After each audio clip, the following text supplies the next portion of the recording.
Hello, everyone watching out there. This is Calvin, and I'm about to play a Pauper match. This is just a deck tech of my deck going into it. So I'm going to be playing Midnight Gond, as the deck is called. And it's a cool green-white deck based around a lot of different synergies. I've been playing it a little bit, and I'm enjoying it a lot. So the name of the deck is Midnight Gond, based around the interaction between these two cards. Midnight Guard, it untaps whenever another creature enters the battlefield, and Presence of Gond, which lets you, is an enchantment that lets you tap a creature to create a token. So if you enchant the Presence of Gond on Midnight Guard, and if it doesn't have Summoning Sickness, you can tap it, create a creature, and it'll untap itself. So you can create as many creatures as you want. In paper, you could make a million, but since it's online, you'd probably only make like 25 due to time.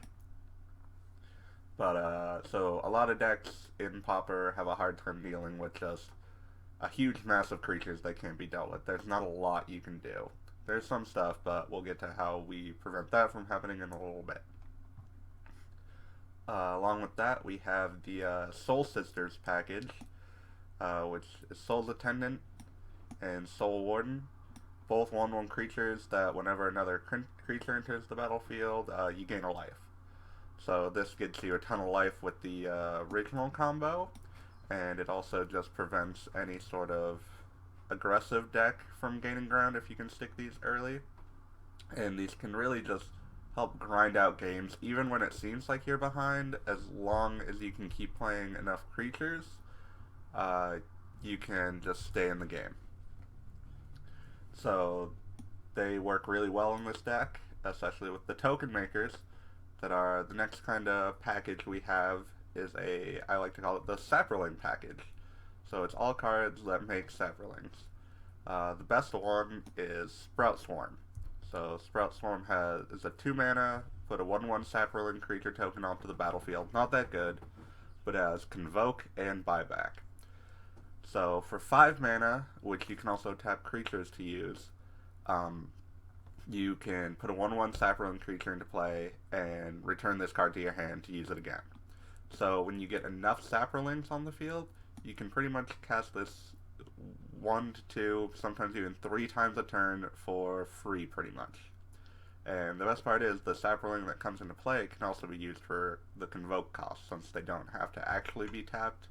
It's just, or they do get tapped, but it's not tapping them, so they can have Summoning Sickness. It also runs Celestia Evangel, I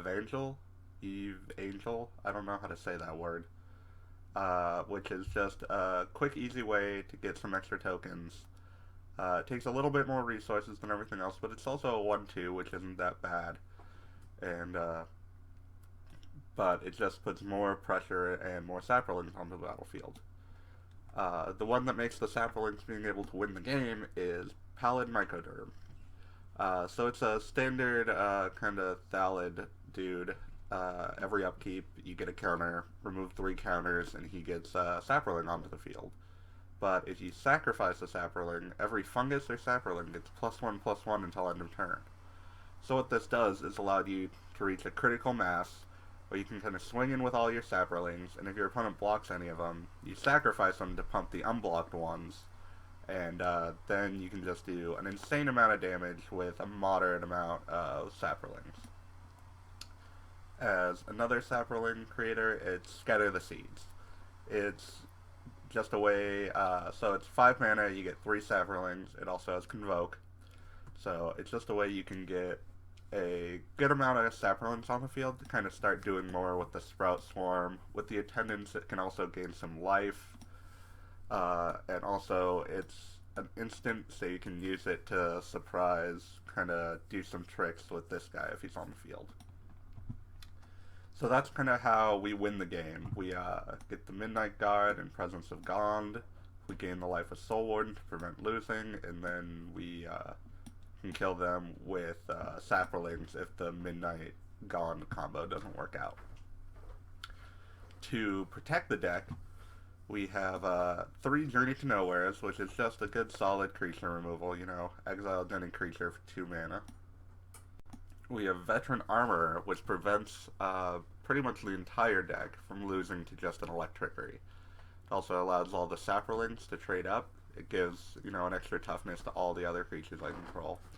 So it makes it a lot harder for a lot of the typical sideboard cards to kind of break through, and also just allows, you know, it breaks any sort of mirror state where both sides have a lot of 1/1s with like elves and stuff. God's Willing is just a good way to protect any part of the deck, any part of the combo, because for 1 mana you get to protect from your opponent's spell. You also get the Scry one, which is, you know, not irrelevant, but not the best part. Just a really good card to have for protection. The mana base is 21 lands, pretty typical. We got a good mix of forests and plains. More plains because, as you can see, we got more white than green. And the green also, you know, the Convoke can be paid. 2 of the green cards have Convoke, which can be paid for by tapping a green creature. We got Kalani Garden, which puts a token onto the battlefield, which just also helps against aggressive, you know, like the Goblin decks. And, you know, gains a life with the Soul's Attendant on the field. Can also be bounced with Celestia Sanctuary, so it can kind of give us some extra blockers if we need them, or extra life. We have Blossoming Sands, which is, you know, the Khan's tap lands are pretty much the best tap lands in the format. And so it's a pretty standard land, not a lot. The Kalani Garden is pretty much the only, like, cool addition. Moving on to the sideboard here. So the sideboard's not perfect, but it's what I got going on. Let's see. So we have just the Circle of Protection Red. Just a good card against red decks, especially Burn. For 1 mana, you can prevent whatever. Probably not as good against goblins. We can stop from like a big pumped goblin. But this is just a good catch-all cards against anything. Can prevent, you know, like the Fireball-esque cards from burning you out just for 1 mana too, so it works around that. Scattershot Archer is, so with all our Saprolings we can clog up the ground pretty well, but if they're swinging in the air it makes it a lot harder. Scattershot Archer can kind of help deal with that. So, you know, it kills Squadron Hawks, it kills, you know, random 1/1 flyers. Doesn't kill Delver Secrets, which isn't as good, but if you have 2 of them that works. So, and it's a repeatable effect, so it can help a lot. Valerian Outlander is pretty much just a concession to Mono Black being a deck. It's also just able to bring in against any deck where you just need like more creatures who are doing stuff. You need more stuff to tap for the Celestia Evangel. You just need to be able to block for, you know, with a 2/2 or whatever. So it is a little harder to cast at the green-white, the same as Celestia Evangel, but you want to drop this one sooner since it doesn't cost mana, so that can kind of be difficult. Naturalize is just, you know, a catch-all, destroy artifact or enchantment. Catches a lot of the decks in the format that might run 1 or 2, and, you know, it can work. It can Stone Rain on turn 2 against Affinity, that kind of stuff. Fog is just kind of, so it's able to make it so we can crack back against a lethal attack. So if we get to a board stall where both of us have a lot of stuff going on, and they somehow break the parity for a turn, or maybe always with some sort of card, and they swing in with everything, we can Fog and, you know, kind of screw up all their combat math, and then hopefully win on the crackback.